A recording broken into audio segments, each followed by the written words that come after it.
বাড়িতে সত্যনারায়ণের পুজো দেবো বলে সুন্দর করে সেজে আমি বসে পড়েছি পুজো জোগাড়জান্তি করতে। আর আজকের দিনটা ছিল আমার কাছে অনেক স্পেশাল। আমি আমার স্বপ্ন পূরণের প্রথম পদক্ষেপ নিতে চলেছি। তোমরা সবাই জানো আমি একজন ক্লাসিক্যাল ডান্সার, আমি ভরতনাট্যম করি। ছোট থেকেই আমি নাচ করি।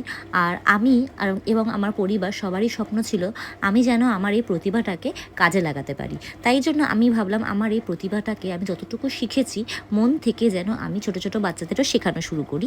সেই পদক্ষেপ নিয়েই আমি আমার নাচের স্কুল ওপেন করছি। হ্যাঁ, এখনও আমার শেখার অনেক কিছু বাকি আছে।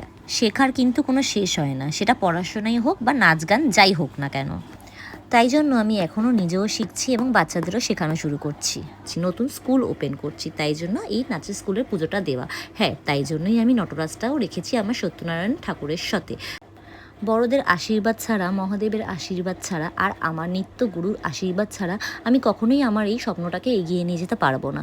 হ্যাঁ, দেখো এখানে পুজোর সাথে সাথে আমি যজ্ঞটাও করে নিচ্ছি, কারণ বাবা মা চলে যাওয়ার পর, বাড়িতে এত ঝড়ঝামেলা যাওয়ার পর আমি একবারও ঘরে পুজো দিইনি।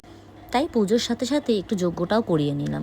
পুজোটা আমার খুব ভালো মতো কেটে গেছে। তোমরা সকলেই আশীর্বাদ করো আমি যাতে আমার স্বপ্নটাকে পূরণ করতে পারি। হ্যাঁ, এটা হচ্ছে আমার শুধু স্বপ্ন নয়, আমার বাবা মারও স্বপ্ন ছিল, আমার দিদিদেরও স্বপ্ন ছিল।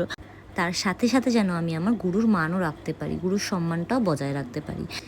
ভিডিওটা করা শুধুমাত্র আমার এই খুশির দিনটা যাতে তোমাদের সাথেও আমি শেয়ার করতে পারি, তোমাদেরকেও আমি আমার খুশির দিনটাকে ভাগ করে তোমাদের সাথে নিতে পারি, তাই জন্যই এই ভিডিওটা করা। তোমাদের এই ভিডিওটা কেমন লেগেছে আর আমার নটরাজকে কেমন লেগেছে সুন্দর জামাটা পরে অবশ্যই জানাবে। তো আজকের মতো টাটা, বাই বাই, আবার দেখা হবে।